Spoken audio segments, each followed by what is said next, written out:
Hey, it's Eric G. Around the House is sponsored by Baldwin Hardware. For 75 years, Baldwin Hardware has been known for its first-class quality and craftsmanship in door and cabinetry hardware. As an alumnus of the Baldwin Hardware Design Council, I can say I have seen the details and quality from design to the finished product. If you're looking for a new style and old-world craftsmanship, I can tell you there is only one Baldwin Hardware.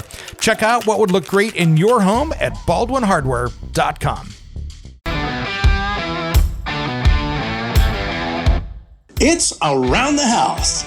Well, early in this hour, we were sure talking about, healthy air in your home, and now we're talking about having those inspections done correctly. And that is an inspector that is really making sure that, the home that you're purchasing, building, or whatever has been done correctly. Now, if you're having a house built or even having things remodeled, I like to have certain stages that make sense to me. Like, as a minimum, I would like to see an inspector come by and check out rough framing for you. And if you really want to found somebody good, if they want to pop in right before the concrete pour for the foundation or slab on grade, that would be amazing. Because so many times I have seen concrete pours that the builder got really lazy on. When it comes to remodeling and renovating your home, there is a lot to know, but we've got you covered. This is Around the House. Welcome to the Around the House show. This is where we help you get the most out of your home through information and education. Thanks for joining us today. If you want to find out more about us here, head to aroundthehouseonline.com and you can message me over there.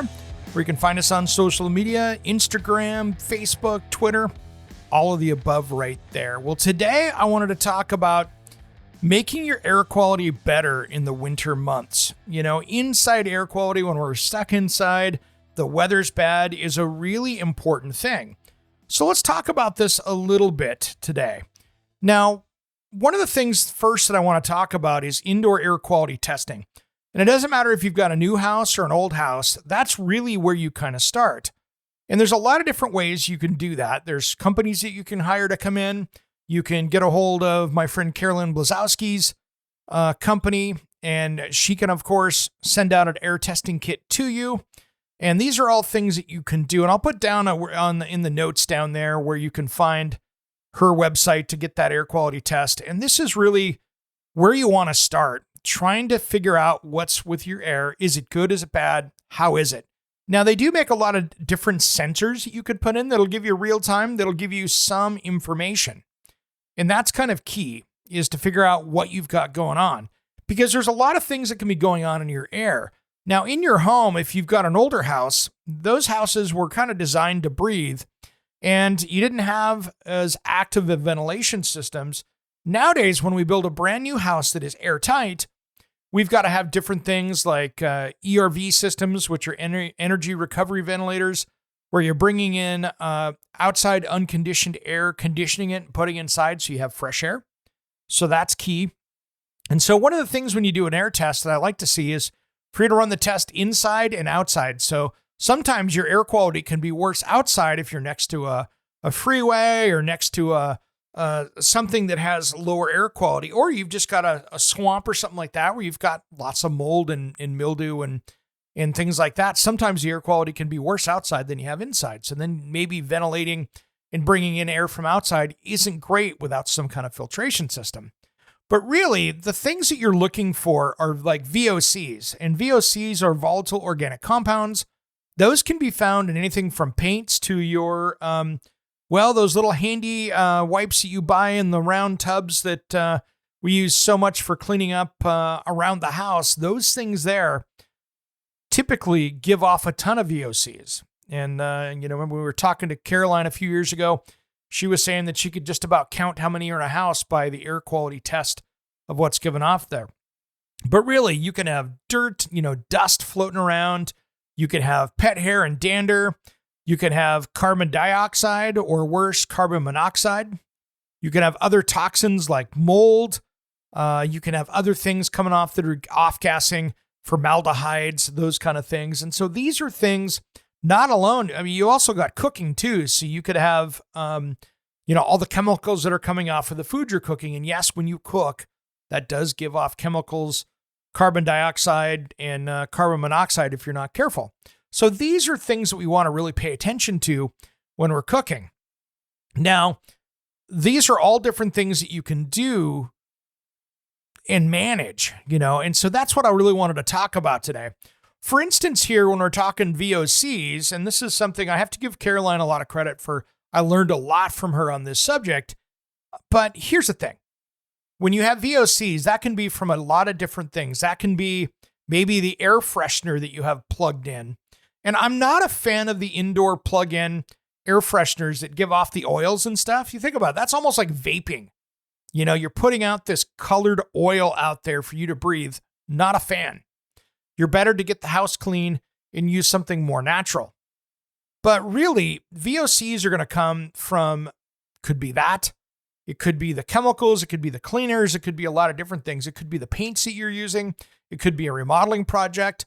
And one of the things that I learned from her as well is that this is a key right here.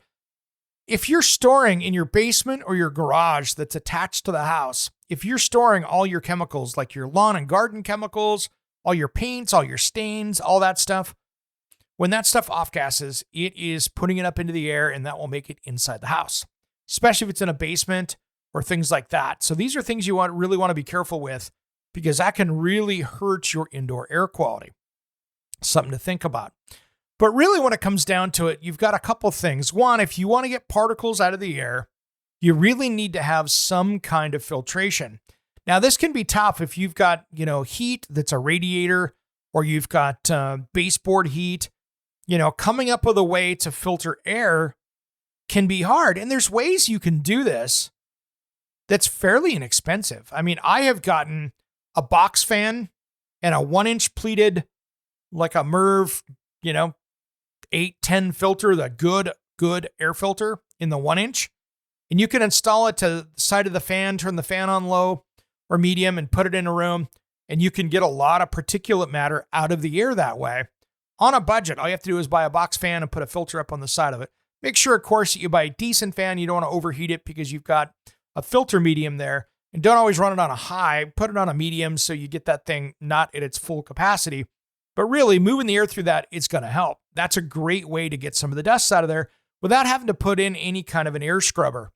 Now, I don't like the, Sharper Image used to make these units you could put in, and they were a hydrostatic thing. Not a fan of those. They never worked. I threw mine away that I had sitting around. I think they were given to me, if I remember right, but we got rid of those things. But those are things you can do. Now, carbon dioxide and other toxins and mold. First off, I want to make sure that you're doing a couple things. One, with mold, I want to make sure that you are watching your indoor air quality, in that you're checking to see what your humidity is. And we've talked about this in the past, controlling humidity. But I really want to make sure that you're not over 60% anywhere in the house. So take a humidity sensor, go around, do your stuff, measure the basement, measure the crawl space, measure the bathroom, measure the kitchen, measure the bedrooms. Take a look and see what you've got going on. If you're over 60%, then you need to figure out a way to dehumidify that. I'm not a fan of the portable ones that you go around and have to empty. I'm a very big fan of putting ones in a place that it needs to be, or making sure that you've got ventilation enough to get that humidity out. One of the biggest places that you're going to see that is your bathroom, and that's where that vent fan needs to come in. But that vent fan is going to be key, because a lot of times, if you've got that older Builder Basic vent fan that's putting out, 40 CFM, for instance, and that's cubic feet per minute, that's really got to run a long time to get that out of there. I like putting in, higher quality ones that have maybe 100, 120 CFM. So that way you're moving a lot more air and you're getting it out there faster. So in a bathroom, upgrade that fan, make sure it vents all the way to the outside. If you're venting into the attic space, that's going to grow mold, and that's going to be a expensive cleanup process there. So don't do that. But really make sure that that's running at least 20 minutes after you take a shower or a bath, anything like that, to get that humidity out of the room. And that's why building code generally requires you have a timer there so you can do that. So making sure you have that. If you're cooking on the stove, make sure that that range hood is, if the stove is on, the range hood should be on. And then let it run for a minute or two afterwards. If you see particulates, if you're cooking meat or something like that where you've got a lot of smoke, Again, these are things that you want to do. Now, when we come back, we're going to talk a little bit more about ventilation and some of the tricks with this, because you can get this right or you can get this wrong, and it can be expensive, and I don't want you to have to waste money. We'll talk about that just as soon as Around the House returns.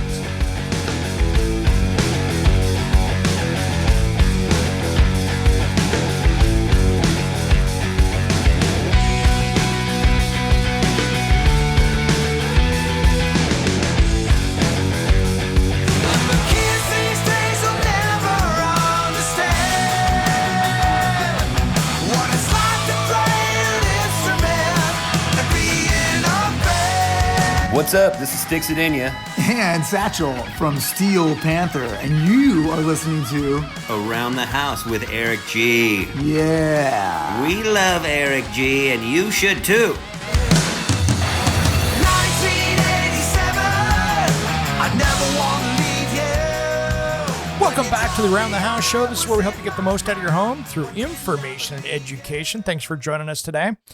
We've been talking everything about indoor air quality today, and hopefully this will help you manage things around your house and keep it nice and clean and breathing easier. So we've been talking about, in the last segment, we were talking about what causes, low indoor air quality. And we were talking about all the different things you can do. Now, ventilation is one of the things that are good because you can take that air and send it outside. It doesn't matter if it's a bathroom fan, if it's a kitchen range hood, or even a whole house fan, which you don't see as much of anymore. But really, that's where that comes from. And if you have a heating and cooling system like a HVAC system where you've got central air and heat or a heat pump, it's a lot easier to manage this because you've got ducting to every room in the house, and generally you've got a way to easily filter it. Now, one of the things that I want to bring up, because it's very important, is that I want to make sure that when you have ventilation and things that are moving air outside the house, now keep in mind, your dryer, if it's just a regular dryer, is putting hundreds of CFM out the house when it's running. You've got a range hood that is anywhere from 200 CFM for a cheap one to 1200 CFM for a big one.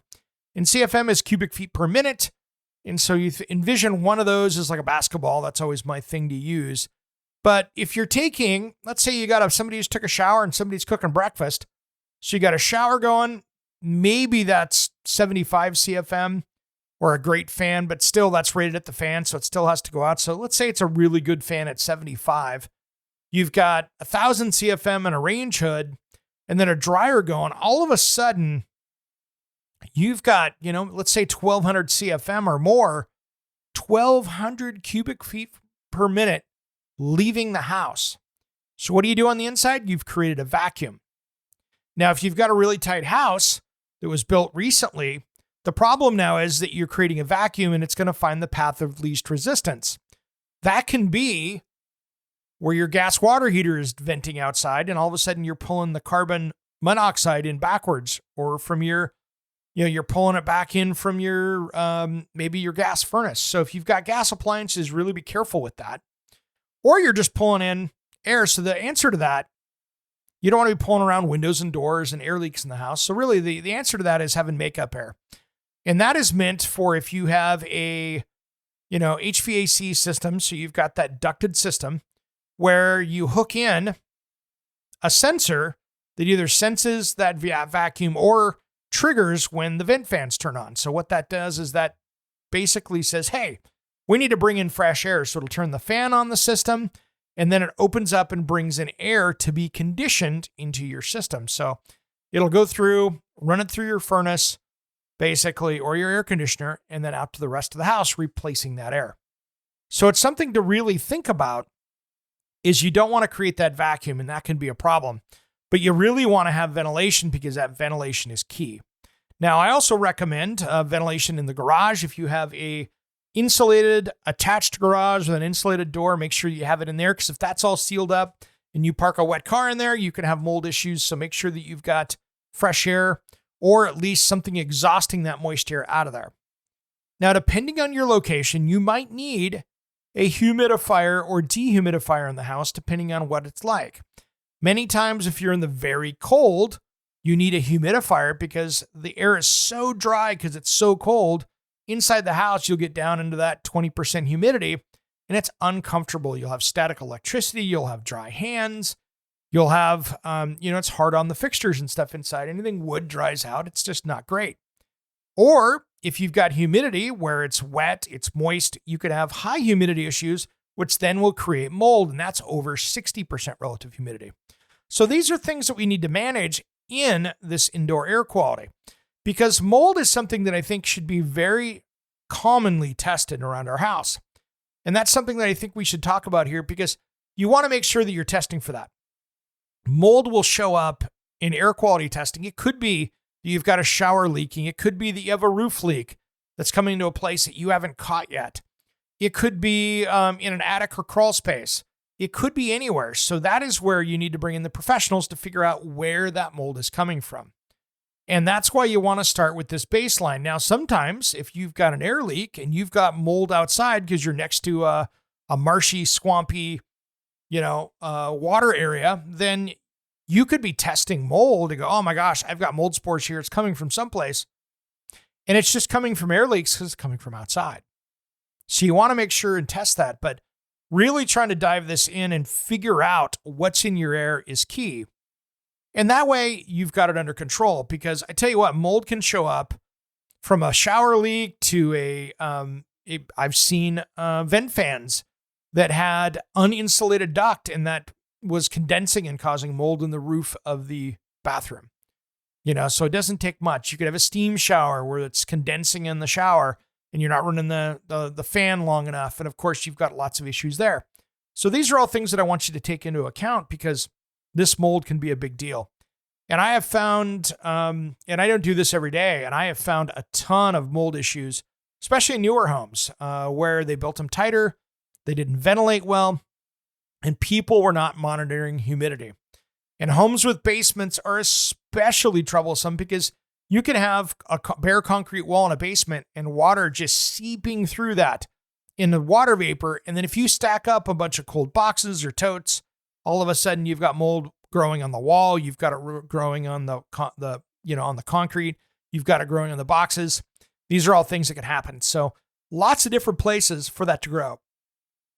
Now if you've got anything from allergies to asthma to things like that, I think working on trying to get your indoor air quality is a really smart idea for having a healthier air, because there are so many pollutants inside our house. The more you can do with that. I mean, it's shocking. We got dogs, and I have a LG robotic vacuum that I run almost every single day in the house, and it fills it up with pet hair. Now, it doesn't get all of it, because pet hair ends up getting around everywhere, especially when you have airflow. So it'll come under things. So things that I want you to do if you have pets, make sure that, it's handy if your air intake for your furnace is up high. Make sure you've got that cleaned up. But really, monthly moving furniture like couches and beds, especially if you've got hardwoods, if you've got, carpets are great as being a filter medium of tracking indoor pollutants. Carpet is just one of those things that it can track so much dirt. It can track so much dust and dander and pet hair and human, skin that gets shedded off. That's another one. And so these are things to having a really good vacuum and having them professionally cleaned every few years are things that are really good. With carpets, I don't recommend ever cleaning with the, run up to your home rental store and get something. Those just don't do a good enough job. You want something that's truck mounted and have a company come in and do it. That way you get something quality. Now, when you come back, we're going to talk more about indoor air quality just as soon as Around the House returns.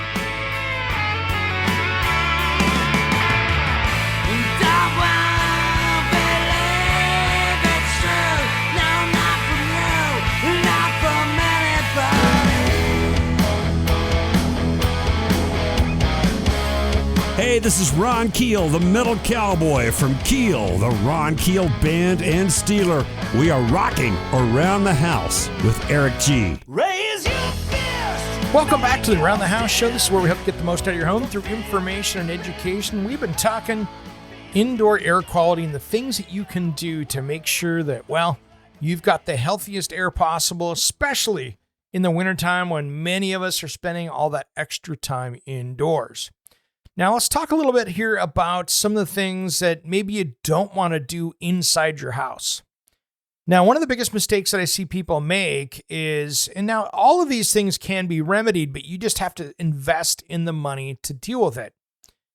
Basement wood shops or workshops are a really tough situation because you're creating sawdust if you're going to be building stuff. You're going to be painting, sanding. You are creating a heck of a mess. And by doing that, you are putting that particulate matter in the house, and that is going to really throw off your indoor air quality. So if you have no other option than to have a basement workshop, then maybe what you need to do is close that area off so the air is not, as best as you can. Don't keep that air in the basement from going upstairs. That's where you need to have dust collection. You're going to have an intake air. You're going to need to have that conditioned space. I want to keep that as separate as possible so that air is not swapping upstairs, because when you're working with wood, some woods are poisonous, some woods can be irritants, and there's a lot of different issues going on there. Plus, if you're staining, finishing, gluing, whatever, you can have other issues. So I want to make sure that that air is not going upstairs. So really, I want to make sure that I've got a vapor barrier to keep that air from going upstairs. I want to make sure that I keep the sawdust downstairs. With a workshop that you're building things out of wood, that's really what I want to make sure that you're doing, because all of those things are not really great for indoor air quality. So when in doubt, put it in an outside building. But if you're doing it downstairs, there are ways of doing it. But I tell you what, it's a big project. So just make sure you're planning that out correctly. Now, here's another one that I've seen people trying to do now that can be troublesome as well. And this why this goes bad is the homes that I've had to go in and repair where people are renting out homes to people. Maybe it's a 2-story house and all of a sudden the basement turned into some local pot grow operation. And the problem is the humidity that was given off from that was so bad that we ended up having to basically gut the house to the studs and treat it like it was just a mold house. So you will have things like particle boards swelling up. If you've got thermofoil cabinets, thermofoil means that they're a plastic wrapped cabinet door that was done in the 90s and 2000s. Those will swell up, and I have seen particle board countertops swell up in these homes, everything else. And so do not build a basement greenhouse without a significant dehumidification system. And then you're just better doing one outside or putting in, if you're going to do it in there, they make inflatable ones, things like that, where the moisture won't get out. Your job is to keep the moisture in a space that is not just the entire basement, because you want to keep that humidity down. That way you're not getting that mold issue. So, and if you're doing sprays and things like that, it's going to go sideways on you. So please don't do a basement greenhouse. And for the same reason, hot tubs or pools or things like that, those need to be designed out by an engineer to make sure that you have, if you're putting a hot tub in the basement, that you have adequate ventilation, that you're not creating a mold problem down there. Because I guarantee you will, unless you deal with it. So in that situation, what I'd like for you to do, I'm going to put a pool in the basement, I'm going to put a hot tub in the basement, whatever. Maybe you're in a climate where that makes sense. This is where you bring in the engineer to engineer a ventilation system that's going to work, that's going to dehumidify, and it's going to control that so you don't have a mold issue down there. So those are all keys that I want you to think about in this process. When in doubt, try not to be doing those things inside the house, because that will really do a lot of damage that are hard to recover from. So please spend a little time on that and you'll be A-okay. Now, one of the other things I want to talk about here is that, you can jump on Amazon and buy really inexpensive vacuums. And investing in a good HEPA-rated vacuum is key. Because if you're vacuuming up pet hair or you've got lots of carpets, you want to have something that's going to really work well and pull as much dirt, dander, hair, whatever, out of that carpet. So these are things that I really want you to think about getting a good system. There's some nice, if you're building a new house, I've seen people put in the automatic systems where you've got the whole house ventilation system for the for the vacuum. So you've got a built-in vacuum system where you got the ports in the walls, that kind of system. Those can be great because it puts the situation out in the garage out there where the bag and stuff is. But I really like bag systems better. I mean, there's nothing wrong with a good Dyson vacuum, but to me, I really like a good vacuum bag with a HEPA filtration system in it. It's going to work so much better, and it's really going to filter out the dust. So when you capture the dust in it, it's going to stay in there versus kicking a little bit out. So those are all things to consider when looking at vacuums. But vacuums are an important part of this whole entire system and making sure that you've got things clean. All right, everybody, that's enough about indoor air quality for today. The rest of this, I wanted to talk about building codes, building permits, building inspections, whether remodeling or you're having a new house built, and especially if you're having a new house built, because let's talk about it here in the United States. Building code, and generally it is stricter than what is in Canada from what I've seen, and please feel free to send me more information if you think of the contrary, because I'm not operating up in Canada every day, but usually we have stricter code here in many instances than in Canada. Of course, there's got to be some exceptions, but generally that's the case. But here's the problem that I have. Building code is great for your health, safety, and welfare. They make you put in GFCI outlets. They make you put, in many cases, in most states here in the U.S., bath fans that go to the outside, ventilation, and that load is carried correctly. But I have seen plenty of homes that met building code that were horribly constructed as far as craftsmanship. I have been to homes that had massive bows in a wall. Everything is out of square. Nothing is right, but it perfectly met building code because it was a safe structure. It just looked absolutely horrible. And so that's where the issue comes in when you're building a home.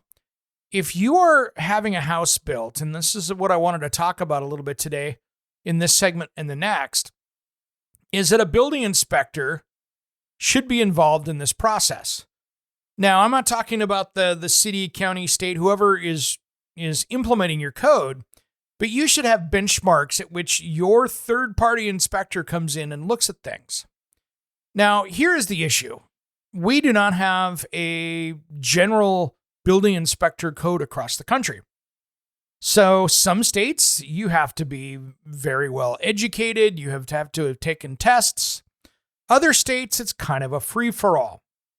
Now, and in many states, the liability of that building inspector that you're paying to have a house inspection done, their liability in many states is only the cost of what you paid them. So if you paid them $500 to come out and do a full inspection, well, their liability is $500. Unfortunately for you, you don't have much recourse. And so that's something to consider with all this. But there are a lot of great building inspectors out there that care about their work, that know what they're doing, and are trying to hold people accountable for building things correctly. Now, that is the issue here, is that you want to make sure that everything was installed correctly. Because you can have a shower built to building code and still have it leak.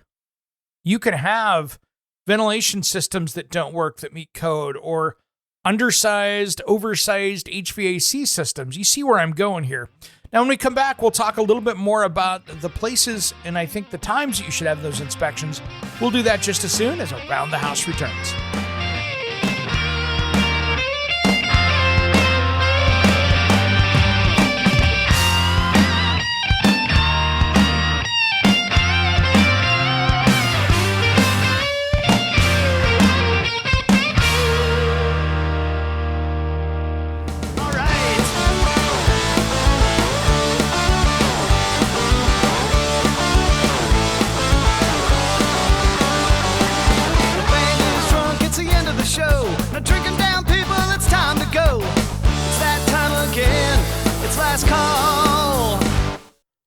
Welcome back to the Around the House show. This is where we help you get the most out of your home through information and education.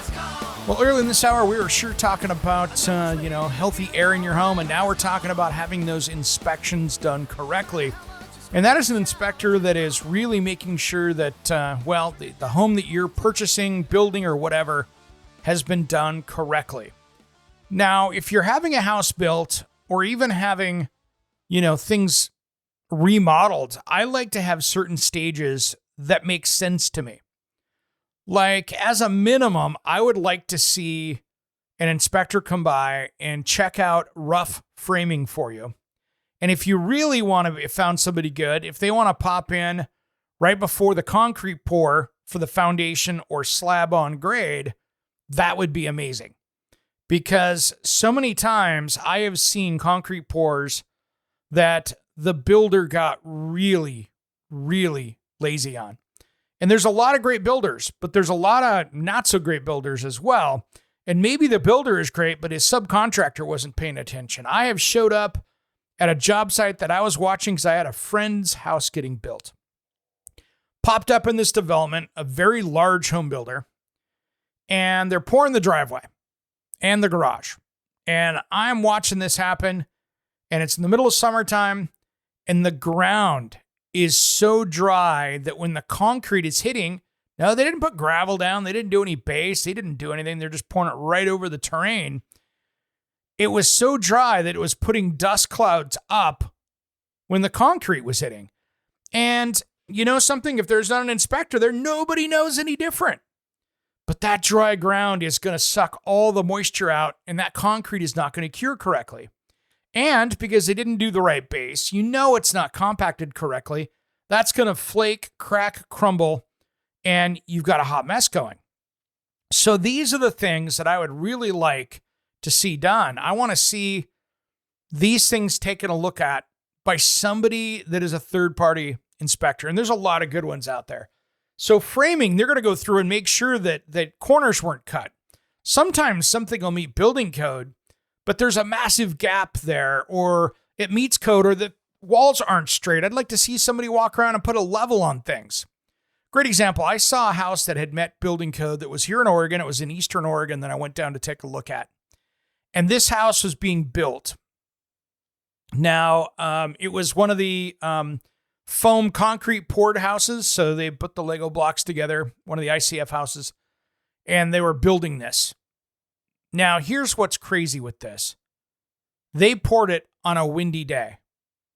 That foam block wall that was hollow, that had concrete going in it, had a curvature of a sail on the back of the house. It was up 4 inches in the middle. Problem is, nobody caught it. House got built. Somebody walks out there and goes, what is going on with this wall? It perfectly met building code. There was nothing structurally wrong with that wall at all. Engineer probably could have looked at it and went, yeah, we're good. But the issues that we had there was that now the entire inside of the house really needed to be framed out because nothing was going to be square. And then when you looked at the outside of the house, it looked horrible. You could see that there's a big radius back to the wall.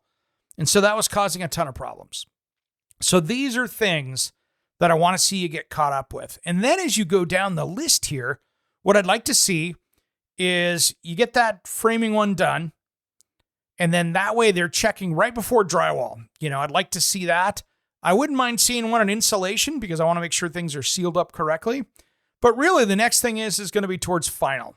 When things are getting wrapped up, right when they're coming in, putting the trim on things, that's where I want to see somebody eyeball that. And I know this costs money, guys, but this is really, if you're having a house built, this is really where I want to see these benchmarks placed. And then when the project is done is the time that you do this. So, okay, before you go do a walkthrough, send them through and make sure that everything is done. And they're going to be there for a number of hours. They're going to check to make sure every light switch works, every outlet is on, that the garage door openers work, everything is done. And they're going to go through and take a look at the walls, and they're going to go around and hit the blue tape. Anytime there's damage, they're going to go knock that out. And what's cool with this is that they're doing this before you even get a chance to walk through it. That way they can eyeball it. Then the builder has a chance to go look at it. They can re-inspect it, and then you come out and take a look at it. That way, there's some accountability there. Now, just as an important step of this is really, as you get this done, what I want to do is make sure that they do an inspection again at the right before the end of the warranty period. So let's say that your state that you're in, the builder offers a 1-year warranty, and that's what code is. Great. That's what's cool about that. So all you do is you go in there, and in 11 months to 12, you go ahead and go and have that inspection done. So if there's anything on the warranty period, you can get that caught. You would not believe the things that I have seen caught at this final walkthrough. I have seen where at framing, it was great, but when they loaded too many shingles on the roof, they broke a truss where there was a weak point in a truss, and they broke a truss. I have seen where the HVAC system is jam-packed full of construction debris. I have seen crawl spaces with trash and all this other stuff. These are all those things that I want them to take care of that you don't have to worry about it. And, that's the thing there. So make sure that, and make sure that your inspector doesn't have a relationship with the builder. I don't want to see any conflicts of interest here. I don't want your builder to go, oh, the guy that usually inspects our houses is this. Well, if they're working together, that's the last thing you want. You want somebody that's going after your best interests. So look for somebody that has building knowledge, like maybe they were a builder themselves and decided to get into this. Check their certifications, check what their insurance is, check their online reviews. And I tell you what, online reviews can be tough. But, take a look at them anyway, but keep it with a grain of salt. Traditionally, with online reviews, the people that had a wonderful experience, and this guy, if they saved them thousands of dollars, most likely they're not jumping on Google or whatever to do, to give them praises. But it's the people that they missed will come on there and make the loudest noise. So you want to make sure if they've got a couple bad reviews, that happens. Inspectors are not going to be perfect, and nor should you expect them to be perfect, but they should be able to catch obvious stuff out there. So the more you can find out about them and their qualifications are great. And it depends on what state you're in. There are a lot of great states with great programs that are there to protect the homeowner. For instance, in my state, Oregon, the Oregon Construction Contractor Board regulates home inspections in the state. So you have to complete the state's qualifying points and documentations form, complete an application, pay $150 for certification and renewals every 2 years, and then you have to pass the NHIE exam, and that's what you have to do. Pennsylvania does not license its home inspectors, and that's where you start to look at stuff. So here's where, like South Carolina, they have the South Carolina Residential Builders Commission does. And so these are things here the South Dakota Real Estate Commission oversees. So you have these different inspectors out there. And so there's a lot of states out there. Utah does not regulate it. Another great example there. So really take your time, understand what's going on in your state, what's happening. And so, different states have different rules. And this is really interesting. So, here's what I like. Alabama, for instance. Good job, guys. And no program is perfect, but you have to file your license examination. You go in and do that. You have to do your examination board, go through all this stuff. I love this. Provide proof of insurance and includes a $250,000 for errors and omissions and proof of liability insurance in the amount of $20,000 for injury and damages to property. So keeps going on, but I love that these guys, Alabama, hats off. Well done.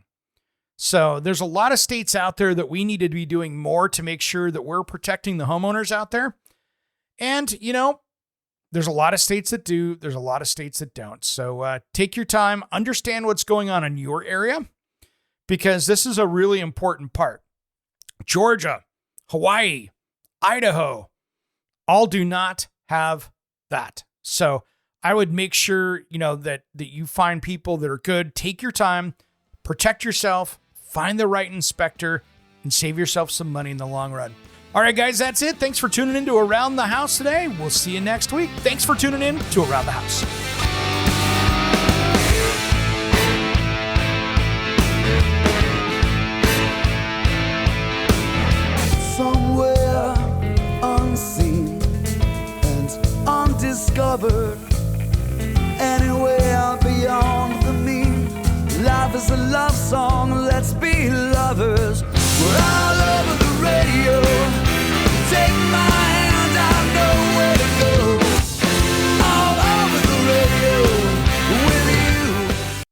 Hey, it's Eric G. from Around the House. Are you planning a decking or siding project this year?